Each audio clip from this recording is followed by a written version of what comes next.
through 47, you're what we used to refer to as requiring split limits of liability. In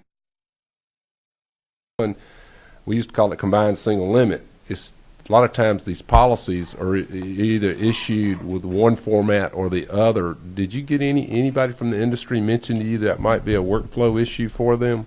No, sir. Did not come up. Okay, I mean, the straight up answer is no, it didn't. That doesn't mean it won't come up as the bill travels. It doesn't affect what you're trying to do at all, but it could be a systems issue for insurance companies or whomever's trying to track the compliance with the law. So I would suggest maybe we'll find out earlier rather than later. So. Yes, sir, I will, and that's a great point, because with any big company, let alone insurance, it's not like flicking a switch to make something work. If there's a systems issue, it can shut everything down. So I will make that proactive. I'll make a proactive question on that just to make sure. Great work on a great bill. Thank you, sir. Number 11. Thank you, Mr. Chairman. Chairman Golick, thanks Yes, for bringing this bill. And as you know, some months ago, I was a Uber X driver for a little while. And one concern I have as we look at the insurance piece and other bills that we're considering is the uniqueness of what Uber X is. You're essentially creating part-time cab drivers. And, of course, the insurance piece is one important piece, and I appreciate you bringing the bill. My question kind of relates to the minimums, the coverages that you're having here. How do they compare with a typical commercial policy for maybe a cab or a limo driver? And my concern is that the cost to do business becomes such that Right. you kill off this unique feature that Uber offers of Uber X. I appreciate the question. Let me tell you, what we didn't want to do is put minimum limits in there for obvious reasons. I'm not an insurance agent, but we've got insurance agents on this panel, and they'll tell you don't get minimum limits. So I think that stands on its own. We wanted to. I really appreciate the question. I should have said this in my presentation. In the 100 to 350, what we attempted to do was to bring it. What we did, bring it in alignment with what the required coverages are for a limo that's under 12 passengers. Okay. So these limits mirror those. Okay. I don't want that to be taken as we need to think of that industry along with limos and taxis, because I know that's a very different subject with different legislation that's pending right now. We wanted some level of consistency. Right. So that's the straight answer in terms of how did you arrive at that. We arrived at that because that matches what the required coverages are for limos for 12 passengers or under. There's another higher limit for 12 or over. Of course, that wouldn't make sense. So Right. we thought that was a good balanced approach on doing that. Thank you. Yes, sir. Before we take a vote, 'cause I don't see any other questions, I want to commend Chairman Golick and also the insurance folks and the credit unions, banks, and the Uber and Lyft for working on this bill. This bill has been in process now since summertime sometime. Yeah. And we've had numerous meetings, large groups in that meeting. But they have done an outstanding job, and I want to commend Chairman Golick for the work he's done on this. I'm ready for a motion on Thank you, this. Mr. Chairman. I'm ready for a motion. All right, second. All in favor say aye. Aye. All opposed, like sign. Very good. Bethel, you gonna have 2 bills coming your way pretty soon. And you've had an opportunity to hear the discussion. Okay. Next item on the agenda, and I know there's several on here. You have to go to appropriations. The next item on the agenda is a hearing on Senate Bill 1. So those of you who have to go to appropriations, I understand. So, but I'll ask Chairman Bethel to come up and make his presentation on Senate Bill 1. Thank you, Mr. Chairman. First, I would like to appreciate the excuse you've given everyone. Most of the time when people walk out when I'm talking, they don't have a good excuse like an appropriations meeting. So I appreciate that. in all seriousness, I want to thank the chair and the members of the committee for giving me an opportunity to present Senate Bill 1 for your consideration today. I am extremely mindful and consider it a personal compliment that we're hearing a Senate bill in a House committee before crossover day. I recognize the rarity of that, and I do appreciate it. And I do look forward to working with a lot of members of this committee on your legislation as they come across the building to the Senate side. Mr. Chairman, a lot of times people talk about what their bill does, and I want to start by talking about what Senate Bill 1 does not do. First and foremost, it doesn't solve this problem. It is not the silver bullet. It's not the first step or the final step. I believe it is a right step, and I believe it is the next step in Georgia's fight against the public health crisis that is autism and autism spectrum disorder. For those of you who've been on this committee before, this bill will look very familiar. There's a couple of minor and pretty much administrative changes to what the Senate passed unanimously last year when Chairman Golden was carrying this legislation. Of course, we passed Senate Bill 1 unanimously earlier this year. You will recognize that we are requiring in this legislation private health insurance sold in Georgia to include coverage for autism treatment, most specifically the ABA treatment, applied behavioral analysis. Why is that important? Well, it's important because it's the most effective treatment. It is the treatment that gives us the greatest return on investment, and it is the treatment that has us give an answer to families in Georgia who go to their pediatrician and receive a diagnosis and are told there is a best practice available, but you can't have it.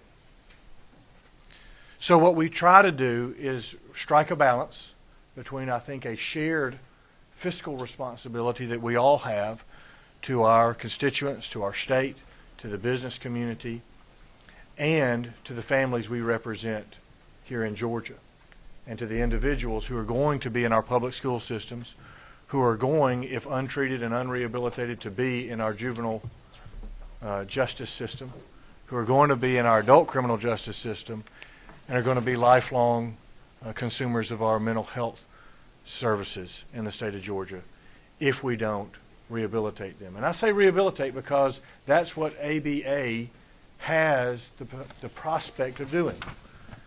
We are talking about children who are able to restore or reach grade level. The word normal is frankly not fair because I have 3 children and I don't consider any of them normal. They're all extraordinary. They're all wonderful. But when we talk about normal function, meaning that they are able to be productive members of society, parents, family members in a way that we would all dream of. There's a lot of statistics that float around autism. You'll get packets. I'm sure you've gotten them already. Because we're not taking a vote today, Mr. Chairman, I've asked the advocacy folks to just simply provide data to you and the members of the committee after the meeting. There's no reason for you to carry a big old stack of papers out of here. That doesn't seem to me to be the most productive way to consider issues, and I hope you'll appreciate the indulgence of that from my standpoint. The bill addresses children 6 and under. From my standpoint, that's a critical position because that's before their school age. If you talk to your school districts that you represent in your homes, I assume you're going to hear numbers like I hear from the districts in from the school districts in my district, which is a student with an autism diagnosis that gets an IEP, which all of them do when they walk in the doors of our school systems, are going to cost that system between $10,000, $12,000, sometimes I hear $14,000 per student per year on average. Talk about what that looks like magnified out when you talk about all the other services that demands. Autism Speaks will tell you that nationwide individuals with untreated autism or unrehabilitated autism will cost on average $3.2 million additional taxpayer dollars over the course of their life, just by the services they require. So I say all that, and what I'd really like to do, Mr. Chair, is I will walk through the provisions of the bill so that the committee's familiar with it, and then I want to talk a little bit about some of the the things that I think are legitimate concerns that I have had and continue to have, and talk about them as by way of discussion. First, you'll see that the bill doesn't apply to insurance products, and I'm looking on the first page in Section 1, that are not general health insurance, so not dental plans, not vision plans. In other words, you're not requiring it to be delivered there. We define the applied behavioral analysis method. You'll see that starts on the bottom there in line 25. We define autism spectrum disorder on the top of page 2, paragraph 3 there on line 30. And then we talk about the treatment for the disorder, which sort of balances the rest of the first half of that page. What we require starts on line 53. This is what we would require of policies that are issued. You'll see the 6-year age limit is the same as it has been for the last at least several years. We require treatment for assessments and evaluations, which are of course the most critical component. And we talk about, flipping over onto the next page, we will not limit the number of visits. Our cap is on dollars and not visits and treatments. There is a $35,000 per year maximum that is in the requirement. Doesn't prohibit someone from going above that, but this would be what would be required. And if it's a policy that does not cover prescription drugs, obviously it wouldn't have to cover prescription drugs in this section. Looking down into line 77, you'll see that this is considered to be additive in nature. This is an added benefit. That is to say, an insurance company wouldn't be able to say you're drawing some other benefit and it would offset the availability of this benefit. And then in line 83, these are the exemptions that we would have from being covered by this requirement. And that is if your actuary can demonstrate that it's going to cost you more than 1% of premiums or claims, and that's what I sort of refer to as a circuit breaker. If costs are running away, then you would be exempt from this requirement. Similarly, if you are the smallest businesses, employers with 10 or fewer employees, then you would also be exempt.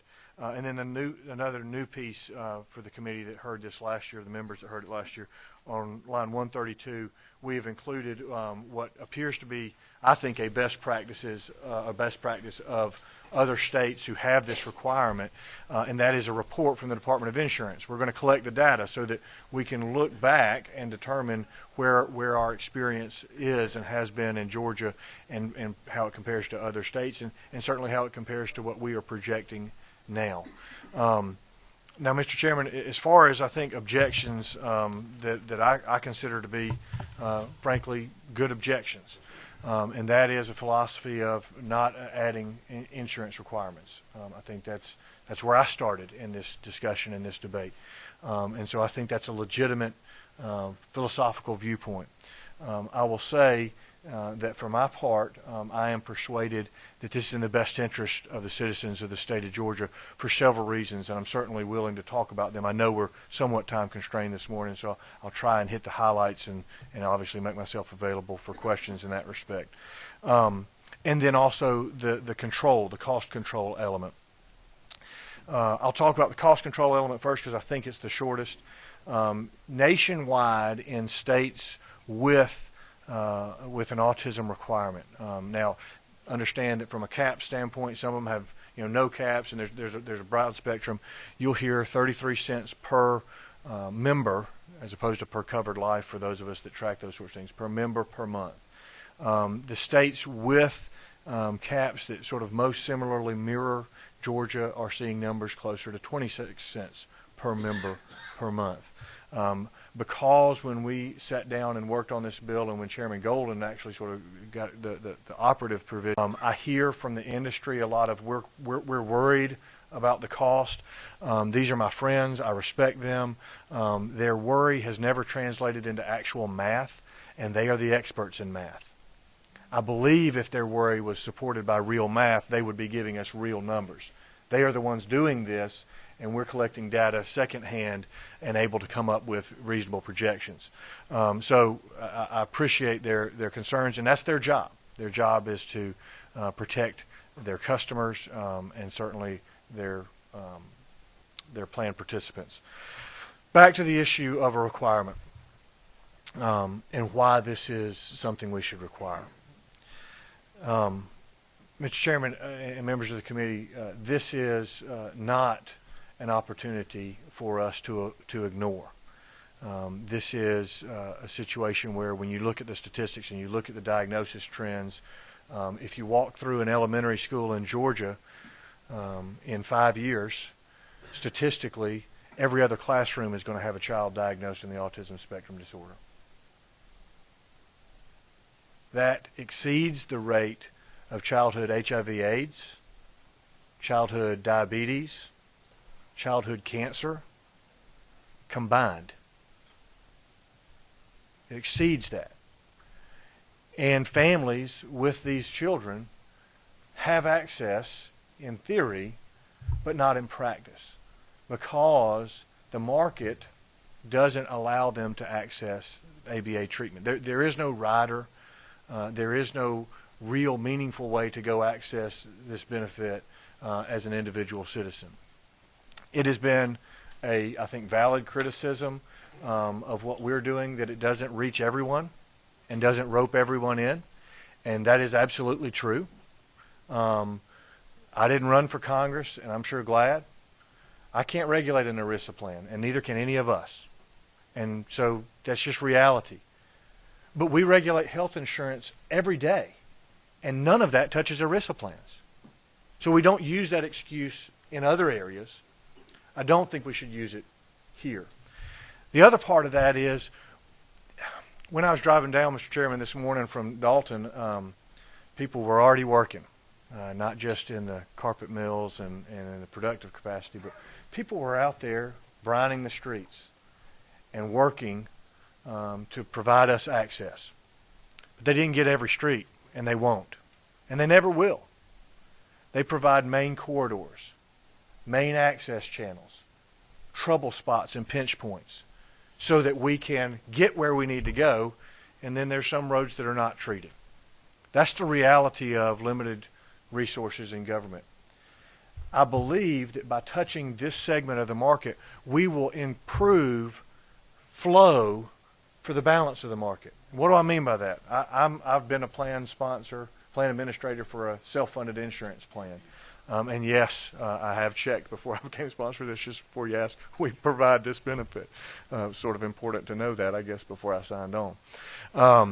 But as a practical matter, that's a difficult thing for a self-funded plan to do in a state where there's not an infrastructure already built out. Because as a general rule, what we do is buy network access, and then we match our plan onto an existing plan that's offered within the state. That's generally how it does.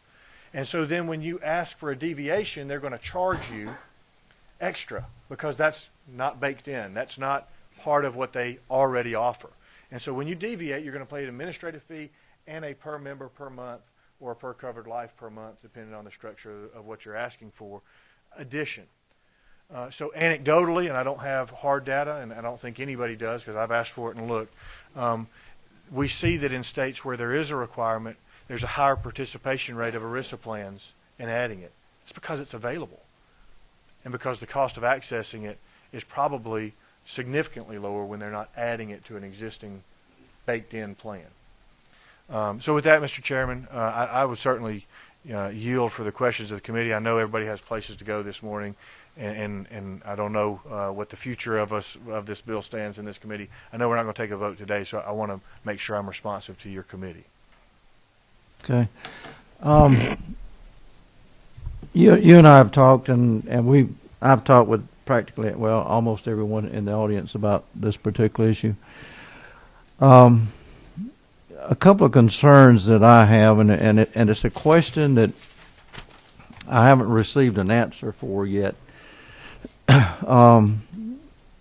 First off, I understand, according to the CDC, that 1 out of every 68 babies that's born will have some degree of autism. And that is a real national concern. So the two questions I have is related to that. why didn't the federal government include it in the Affordable Care Act exchanges? And the second question, and I think more important, is of the people in Georgia who have insurance, 75% plus are in insurance plans that are federally regulated, or ERISA plans.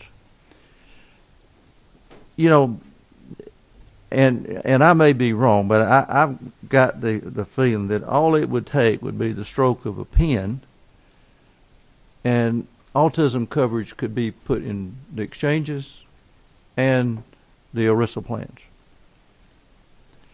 Now, you're talking about 75% plus of the people in Georgia who have insurance fall in that category. So my question is, and you know, like I said, I haven't got an answer for this, why doesn't the federal government do it? Because I've made the statement ever since day one on this, if we could get the ERISA plans to cover it, so you got such a large group, 75% plus in it, this issue would have been solved a long time ago.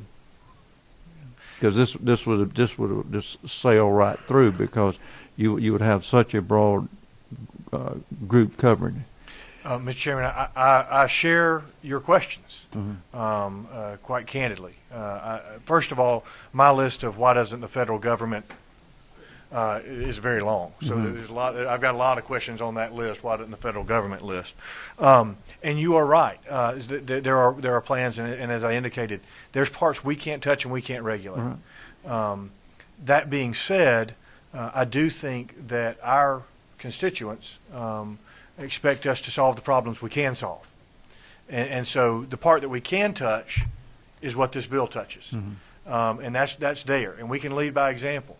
I do think that I can speculate as to why Congress or why the President didn't, and that has a pretty long list. Certainly when you have a large majority of states now that have some form of a requirement, they may have simply said that's not the juice is not worth the squeeze, so to speak, because most of the country has some sort of a requirement and a benefit, so that when they're sitting there at the table, and I can only imagine the god-awful deals that were made when they decided what was in and what passed in the ACA, they might have simply said, this is not worth the fight because there's already so many places where treatment is required by state law, and that we're going to just simply allow the market to continue and work in that direction. They may have been uncomfortable breaching the subject of habilitative services, and that's certainly a possibility. But I wasn't there, thank goodness. I got no interest in being there, and so I don't really know why they wouldn't or did not. And you're right, they could change that, and I think there's good cause to argue that they should. But none of us sit in those chairs. This is what we can reach, and this is, I think, also a way. You indicated those 75 folks. A significant number of those folks are on the state health benefit plan. And of course, we now have the benefit, actually up to age 10, a broader benefit than what we would propose in this law. Also, nationwide numbers that I've seen indicate that around 40% of ERISA plans, I don't know if that's covered lives or number of plans, and how big they are. There's a pretty impressive list, and I know the advocates will make sure that those are in your offices for you to look at. So it's General Motors to General Electric, it's Newell Rubbermaid to Boeing. There are a lot of large and small ERISA plans out there that have the benefit for their plan participants. So it's not as though there's 75% that are naked. It's just some subset of them are receiving it and some aren't. And like I say, we can't, from a procedural standpoint and a legal standpoint, we can't compel ERISA plans. So it's like I indicated, it is a legitimate criticism of what we're doing. But most bills we pass, I think, have legitimate criticisms. We make choices about where our values are and where our priorities are every day. And I think that the opportunity to capture somewhere around 15, 20%, well, not 20, probably 15 to 17% of the lives of Georgians and what we can touch is worth leading and creating that infrastructure that then makes it easier and more appealing to ERISA plans in our state to participate. In regard to, and I'm glad you've referenced that this does not apply to ERISA plans. And in reality, the only thing it does apply to is small business and individual plans. Yes, sir. The perception is out there that, we got to pass this bill because everybody in Georgia would have access to it. I had a call yesterday. The guy, very nice. We talked probably 15 minutes on the phone. And I finally asked him who he worked for. And he worked for the post office. Can't help him.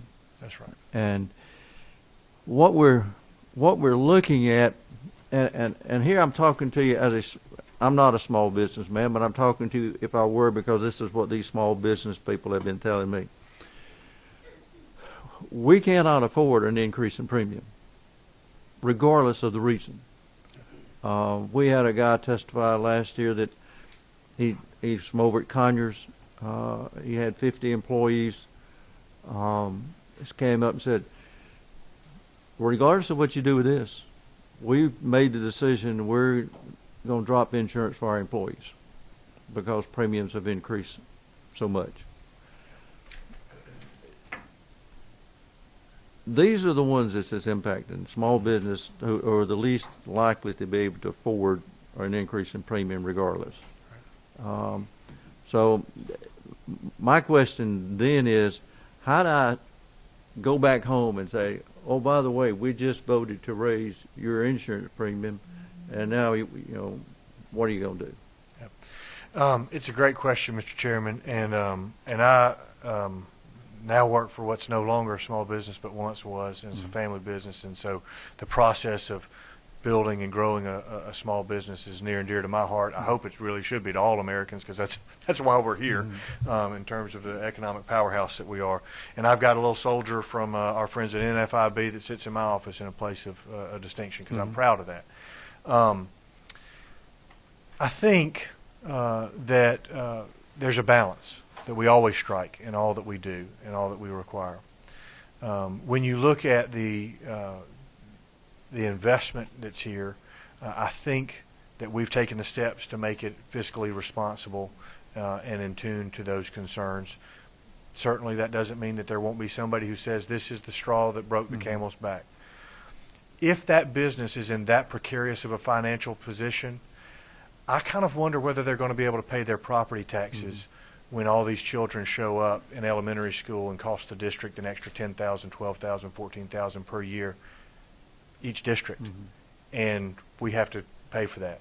When the county commissioners have to raise their millage rate because their juvenile justice demands have gone up because these children are hitting that system. When the state has to impact their business, because that's the reality of it. People pay taxes, and the services that are provided require funding. And here's a mechanism to take an investment that I think, relatively speaking, is substantially small. Just take, for example, if we have a $35,000 benefit for a child for a year versus $90,000 per year if they're housed in our juvenile justice system. Just for that one child, that's a clear trade-off. If we get derive the benefit, right? The professionals tell us that this is a worthwhile treatment and it works, and we certainly see the evidence of that in the children that are rehabilitated. And let's be clear, as I said in the beginning, it's not a silver bullet because it misses part of the population. It's not a silver bullet for every child and every family. There will be children who receive ABA therapy who are not restored or not finish in productive capacity. That's the reality of the disorder. But to that small business owner, like I say, if you're in that precarious of a financial position, are you going to stay in business? And I don't want to be in the business of watching anybody go out of business. But if you're really that close, that $3 per member. No, they're not talking about going out of business. They're just talking about dropping insurance. Well, if $3 per member per year is a cost that can't be borne by that business, I think candidly, probably for more discussion after the cost. I think we have options to relieve some of that burden on small business, and I'm for that. I mean, I think we can do more than, frankly, trade off the cost that we're asking them to bear here. Those are bills that have to start in the House, but that's for you guys to work on. I think we can do that. But having said that, I think that the alternative of doing nothing leaves our communities that include all those small businesses in a situation that they can't withstand either. So I mean, it's one of those catch-22s. I don't want to see people lose coverage. I certainly don't want to see people driven to the exchange-only world of coverage, because in my mind, that's substandard. We talk about substandard plans. That's a substandard offering to our citizens. But I also believe that when you look at the alternative, the opportunity cost, as it were, and we talk about in economics, the opportunity cost of not treating, I think exceeds the requirement to treat. I got two more comments, and we got two more questions I want to ask. One of the biggest concerns, and you've alluded to it, is you're picking winners and losers, because you're talking about 15 to 17%. Because if you've got two moms at a soccer match and one says mine's getting ABA treatment, and the other one says mine's not. One's working for a hardware company that's got 15 employees, and the other one's working for a large self-insured that doesn't get the coverage. And then also, it's kind of codifying ABA treatment, but there are other treatments out there that may be more applicable to a particular child and to a particular situation, such as floor time and these kind of things. And sometimes ABA and floor time are used together and this kind of stuff. So there's all kind of options out there. But I'm really concerned about this winners and losers. And I know we create winners and losers every day, sometimes on the House floor and on the Senate floor. I want to talk to you at some point, and I know we're in a hearing today, so I can say this. I got with OPB the other day, and a couple of things. I know on your thing you said if somebody does an actuarial study on an annual basis, then if it raises their premiums over 1%, then they can opt out. Okay, they got me the figures of what an actuarial study would be through the American Actuarial Academy or whatever. So it's going to cost somewhere between $10,000 and $20,000 because it has to be approved by a certain group. This kind of stuff. That presents an issue. Another $10,000 to $20,000 annually. But my personal feelings, I had rather see the state of Georgia implement a statewide sales tax of a quarter of a penny or 20% of a penny to cover everybody versus covering 15 to 17%. And here again, I asked OPB to get some information, and I'll provide this to you. And if you don't, they did they did it three ways where they had it based on poverty levels. 400% of federal poverty level, 238, which is what Peach Care qualifies for, and then with no poverty levels in there at all, just open to everybody. And the cost would be if you did it based on a 30% utilization rate, because that's what because they checked other states, and not everybody uses the high end around. They said it cost $208 million if they did the $36,000 per year. But to me, that's fair than 15 to 17% getting treatment. And I'd support a sales tax for statewide, everybody's covered autism. I'd vote for it today. Well, thank you, Mr. Chairman. I appreciate the support. I know you guys have a big tax reform bill that's out there. Maybe that's something that the House will look at. We got that. We got that big transportation bill that costs mega bucks and $1.5 billion or whatever per year just for maintenance and all. And I know there's a lot of issues with that. And there'd be a lot of issues with this because you'd have other advocacy groups want to to attach to it and all, and then you'd have to be sure that it's properly worded so that, you know, it'd be only available for those people who lived here, say, 2 or 3 years. Yeah. Otherwise, you'd have people moving in all Migrating the into the state. You know, service. because if I had an autistic child and Georgia was offering it, I'd move to Georgia. So you know, we have to do those things. But I'm really I want the most people covered as we possibly can. Yes, sir. And I just have an issue with 15 to 17% when you got another 85 to 83%. That's not. If I could, Mr. Chairman, and I think you raise a great point. I mean, I think it's a valid criticism, but I think it's a valid criticism every time we regulate anything in the health insurance market, because that's the same argument. It's the same issue every time. We can't touch that part of the plan.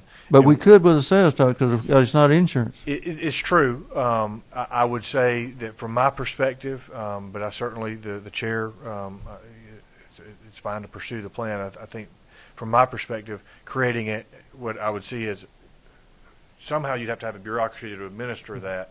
I'm not entirely sold on the fact that government is the best deliverer of health care services. We have already an existing efficient model within the insurance structure and private insurance structure that's out there that can deliver these services. And again, take that next step. I don't know that, like I said, this is not the final step. There'll continue to be that discussion. In regards to the question of the cost of an actuarial study, the bill doesn't require an annual actuarial evaluation. It makes that available. I think that when we take the data that we're going to recover and require the insurance commissioner to collect and report, that we will be able to determine if and when there's a need to actually request a study.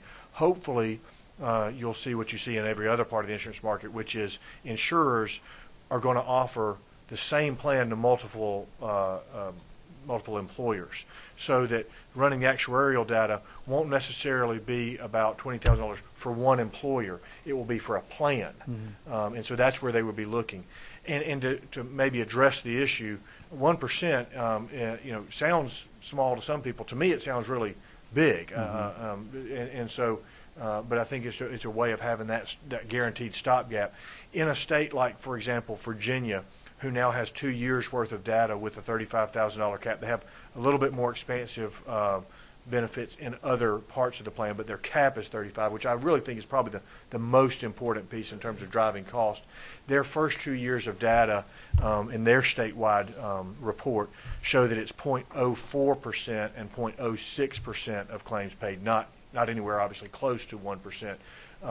But that data would then be available, and if you saw that number moving or if you saw any irregularities in that data, that would probably be a good reason for an employer to go to their insurer, their provider, and say, we would like to talk to you about doing an actuarial study because we may be close to that number. We're seeing a lot of experience, and they could have that conversation. I would not imagine that being something that most folks would do on an annual basis, in part because reason and experience tells us that we're not going to be close to that 1% based on other folks' experience, unless Georgia just has some explosion of autism diagnosis. Okay. Mr. Tarver. I'll be very, very brief, but I didn't, if it's possible for me, I didn't come here with any questions. These questions are just questions I've had here now, and as you know, I've probably got more calls about this and emails than anything we have going, including the transportation.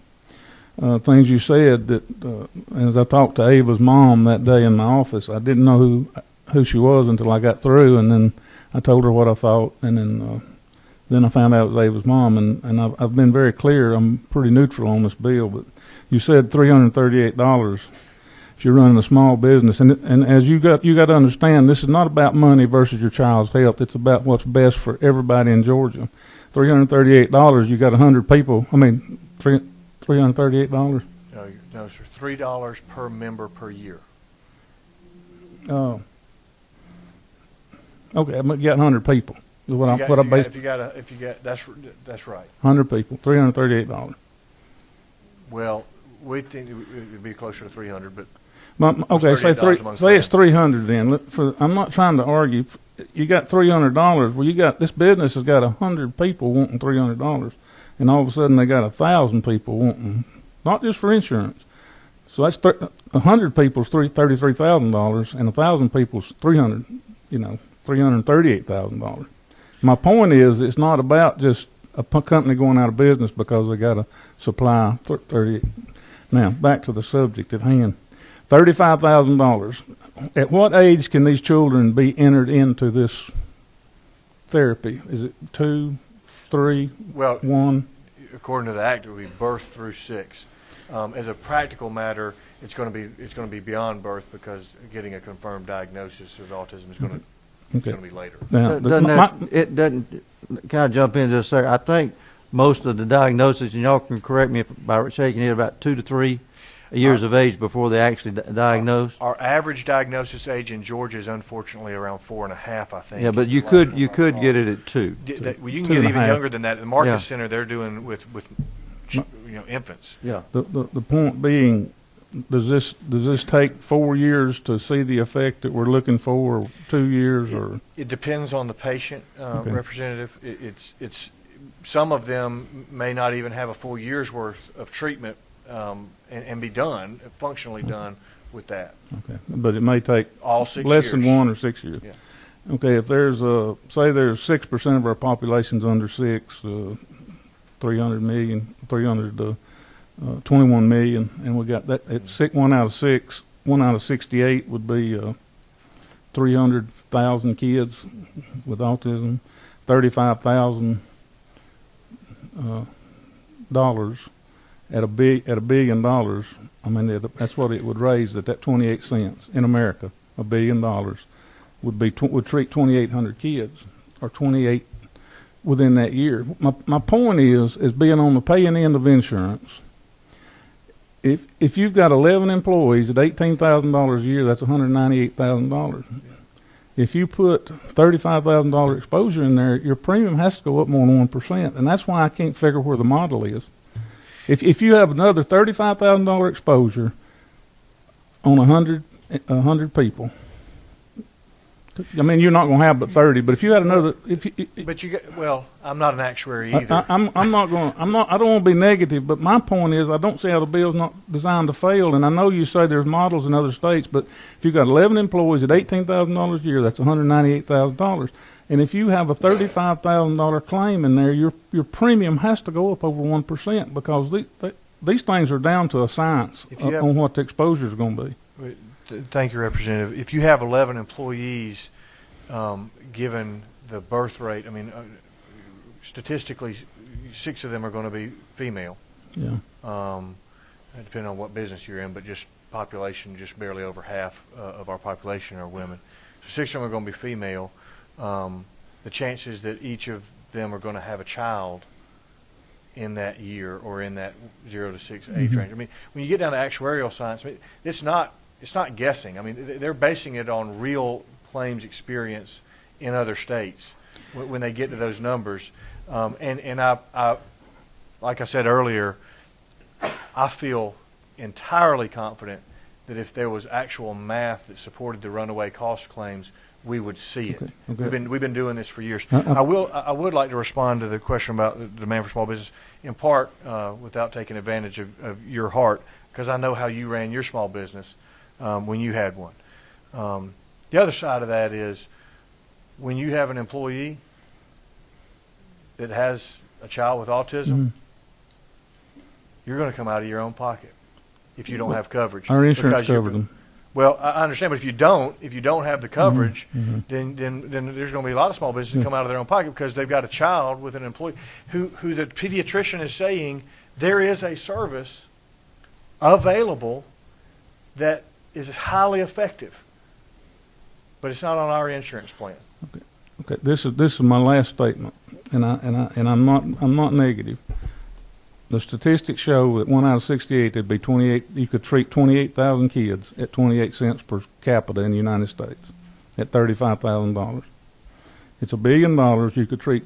You divide that by 35,000. It's 28,571 kids, and there's 300. There's some 300,000 that will have autism, and I don't see how it works out. I don't. Well.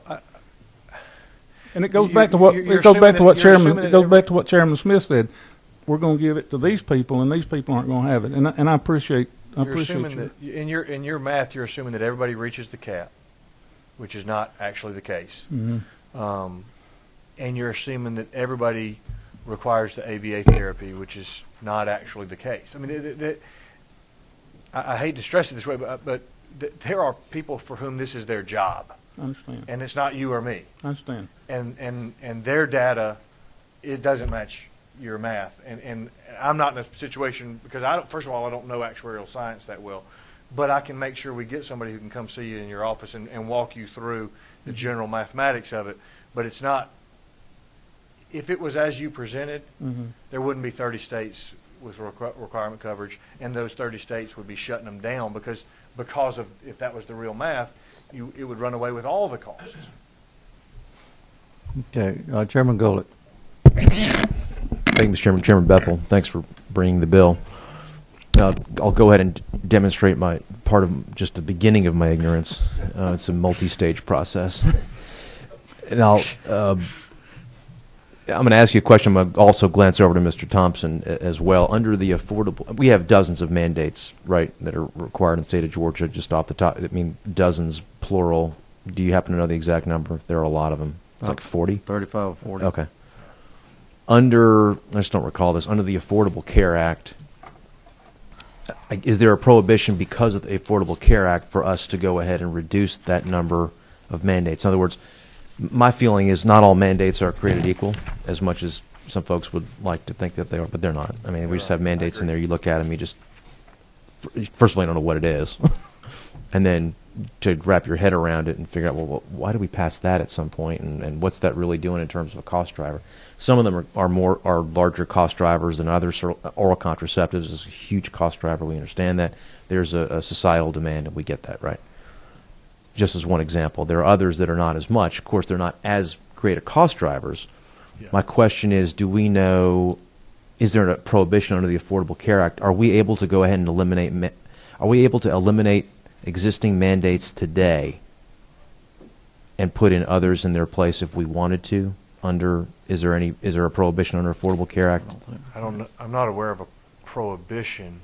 I mean, if we removed a mandate that was something that was included in the Affordable Care Act, it would sort of be a nullity. No, right. I'm just something that was pre-existing to the Affordable Care Act that we've had. I'm not picking on them. We have a mandate, athletic trainers. I don't exactly know the substance of that. That's one that just sort of jumps out at me. There are others of that ilk, but the question is, are we able to go ahead right now if we wanted to and eliminate that mandate or others? I think we can eliminate mandates, but the Affordable Care Act was based on the mandates that we had in place December 31st, 2011, I think. The part of the problem with mandates, if we, and I think this bill said that it excluded the exchanges. If we do a mandate and add it to the exchanges, then the taxpayer has to either subsidize Right. the insured or the Affordable Care Act or something. Because it becomes an essential health benefit Yeah. if we apply it to exchange property, which if you'll look on page 4 on line 120, it's why it's out. Because if we deemed it for Affordable Care Act purposes an essential health benefit, then we would have to subsidize it. The state would have to essentially make sure it's available. If we deemed it for exchange purposes, but No, I of think- course we didn't set up our own exchange. Is that relevant? Not to that analysis, I don't Okay. believe. But I think the answer to your question is we can remove in state law mandates. I think the chair is correct that the structure of our exchanges was based on the exchanges that were created for us were based on what was required at a certain point in time. So that would really December 31st, so that would really preclude removal then, correct? I'm getting a head nod from the Department of Insurance, so I'd take that pretty seriously. Yeah. So that would preclude removal then. Okay. Because the motivation, obviously, and if there may be a nuance in there that we could possibly explore, and this is, I'm just for purposes of discussion, if there are some mandates on that list that are antiquated, probably is a good word, and there are other potential mandates such as this one that are not antiquated. Just to preface that, there's an Autism Speaks little award that I was for some reason given many years ago, and it was so long ago I don't recall what for, but it was, and I appreciated it then, and that was before, we always talk about, well, this was, this was that before it was cool. This is way before the issue got as big as it did. And why? Because it's a burgeoning issue with regard to just the sheer number, the volume of diagnoses that have occurred across the spectrum from mild to the strongest.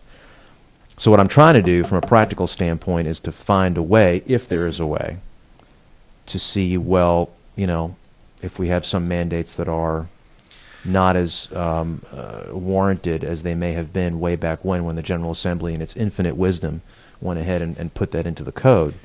Maybe that's, number one, a path if we can legally do it. Then the question is, well, if on its face it cannot be, maybe is there another way that we haven't explored from a legal standpoint, from a strategic standpoint, frankly? So that's one part of the, let's think about that analysis. The other is, and I just wanted to, my sense of it is, I think a lot of the rank and file members are under the impression that we went, the governor, to his credit, included it in the state health benefit plan.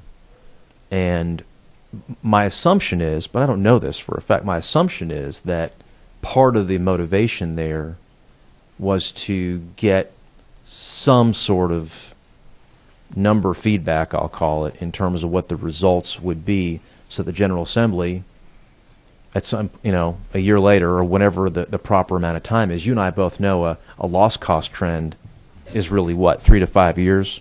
Well, we may not have that, really, but if it can at least take a year or two, maybe even just a year, and take some numbers and then be able to extrapolate those with a straight face and say, this is what we can reasonably expect because this is what occurred during this particular, time frame. My heart wants me to say, yeah, let's just go ahead and do it. My head tells me what, we probably might want to, I assume the governor's lead was to put this in the state health benefit plan, see what the results were going to be, and then to reasonably extrapolate from there, and then to make a cogent decision based on what numbers we could get. Is that a fair thing to say, or am I just making that up? Well, thank you, Chairman Golick. First, I just want to tell you we're excited about giving you another opportunity to get an Autism Speaks Award that what Thank it's you. about, and you'll remember. And I do want to say this about the idea of and I'm using my words, not yours, but sort of trading mandates. One of the unfortunate aspects of the political process, and I think we're all too aware of it, is that too often as has happened with this particular bill or previous iteration of this bill, is that one interest group gets pitted against another, and we start. So anytime we have a discussion, we say, well, we're gonna take this and take that. Then somebody else is going to be here, and I think that discussion should be done on its own, personally. I think that we ought to. I think our Mandate Review Commission might actually ought to consider a review of existing mandates and see if there's a way to clean that up, independent of saying we're gonna trade and swap, because I think that means that what we then are saying is which do we value more. That's exactly right, and that's happened here. I have no problem with that. Well, I mean, I have zero problem with looking at somebody and saying, look, this is a more pressing public priority than that. And defending it. Yeah, and I think we can do that here. I think we can say this is because that creates a soft landing for the gentleman's I think it's a collective priority. I think there are other options, and Okay. we'll have conversations, I'm sure, as we continue discussion that I think are, from my perspective, more accessible and don't get us in the business of saying it's you versus them. In that sort of model. On the I mean, if I just, and that's not where I'm trying to go. I know that's where things inevitably devolve into, like tax reform somebody brought up earlier. That just, unless it's a full-scale, broad reform, we end up, you end up in some aspect of winners and losers. But on this particular thing, I think if we all stood up at a town hall meeting and said, look, this particular mandate, I mean, we have mandates right now that clearly are more of a priority to the citizenry than others are. And if it makes some people angry, well, I mean, that's why we get paid the huge money that we do, right? Because to make those decisions. And I have no problem with that. I would bet you $1 that the vast majority of the membership doesn't have a problem with that, as long as the credibility of the choices, stands on its own. So I want to just put that out there as a strategic possibility as the debate goes forward. The other part of your question, as I understood it, first let me say that I no longer have the distinct luxury and privilege of speaking as to the governor's motives on particular bills. I spent 5 years in that capacity, but and then I was paroled back into society. I guess I got credit for time served. I wasn't quite there that long. I do think that it is relevant data points and that we'll track. And I don't know whether that was, I've never read anywhere where that was the governor's intent. I haven't either, but it just statement. seemed to make reasonable common sense. Having said that, and I'll say this, and y'all can all poke me later if it turns out to be that the data is the opposite, and I'm touting it, which certainly if it favors my argument, I will. But sight unseen, I would say that my experience with the state health benefit plan, if the numbers benefit me, then that's a really good sign, because the state health benefit plan has extremely high utilization rates relative to any other plan I've ever looked at. I don't know what that says about our employee pool or if it says anything, but it has pretty high utilization. And when you go and look at what, where how often they visit, how often they use in our employee base, it's pretty high. So I think that to the extent we use that data, that should be the high-end data when we look against Georgia, because, like I say, everything I've ever looked at there, and we can look at our experience in the state health benefit plan, and it consistently paces or exceeds the market. So in terms of our cost. So is it reasonable for us to have some chunk of time to look at what we have intra-state, when that would be state health benefit? And I'm not talking about a 3 to 5 year look. Don't misunderstand, but just something. 236 of us, all came down and were elected to make those decisions.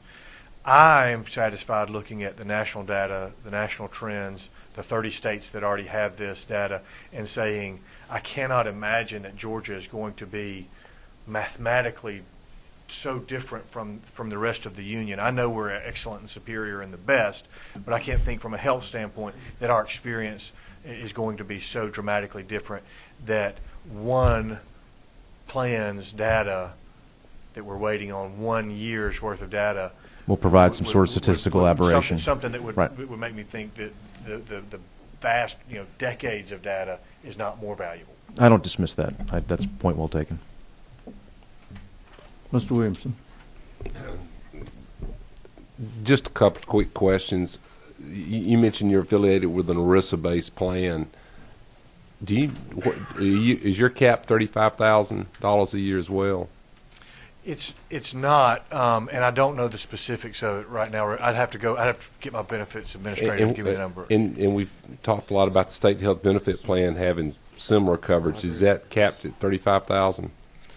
Somebody remind me. I think it is. I think it's 35. I think that's the Okay. number they used. Yeah. And because I didn't find, if it's in here, it seems there's a lot of vagueness about like co-pays, percentage pay.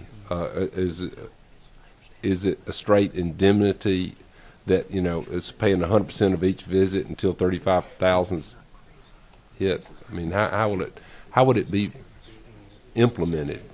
It's subject to copay. It would operate under the rest of your Is any plan. other covered Yes, sir. condition? Yeah. Okay. Thank you.